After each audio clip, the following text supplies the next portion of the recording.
भारत 21व्या शतकात नव्या सामर्थ्यानं समृद्धीची नवी गाथा लिहित असताना देशातला प्रत्येक नागरिक भारताला विकसित राष्ट्र बनवण्यासाठी अहोरात्र कार्यरत आहे असं प्रतिपादन पंतप्रधान नरेंद्र मोदी यांनी केलं।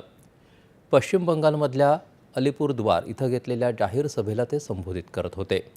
विकसित भारत घडवण्यासाठी पश्चिम बंगालचाही विकास होणं खूप महत्त्वाचं असून यासाठी पश्चिम बंगाललाही नवीन ऊर्जेसह एकत्र येऊन काम करावं लागेल असं ते म्हणाले।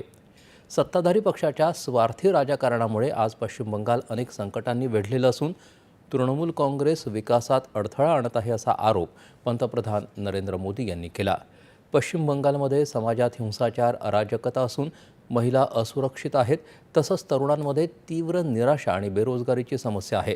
त्याचप्रमाणे व्यवस्थेवरील सतत कमी होत चाललेला विश्वास आणि गरिबांचे हक्क हिरावून घेणाऱ्या स्वार्थी राजकारणामुळे इथला विकास खुंटला आहे असं पंतप्रधान यावेळी म्हणाले।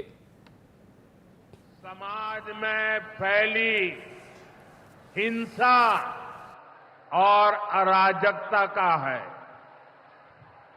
दूसरा संकट माताओं बहनों की असुरक्षा का है।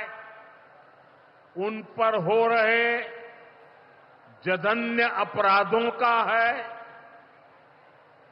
तीसरा संकट नौजवानों में फैल रही घोर निराशा का है। बेतहासा बेरोजगारी का है। चौथा संकट घनघोर करप्शन का है। यहां की सिस्टम पर लगातार कम होते जनविश्वास का है। और पांचवा संकट गरीबों का हक छीनने वाली सत्ताधारी पार्टी की स्वार्थी राजनीति का है। पश्चिम बंगालला हिंसाचार, दंगली, तुष्टीकरण, घोटाळे आणि महिलांवरील अत्याचारांच्या राजकारणापासून मुक्तता हवी आहे।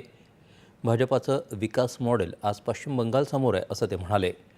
पश्चिम बंगालमधील कुटुंबांना सुरक्षितता, सुविधा आणि समृद्धीची हमी देऊन गतवैभव परत मिळवून द्यायचं आहे असं पंतप्रधानांनी सांगितलं।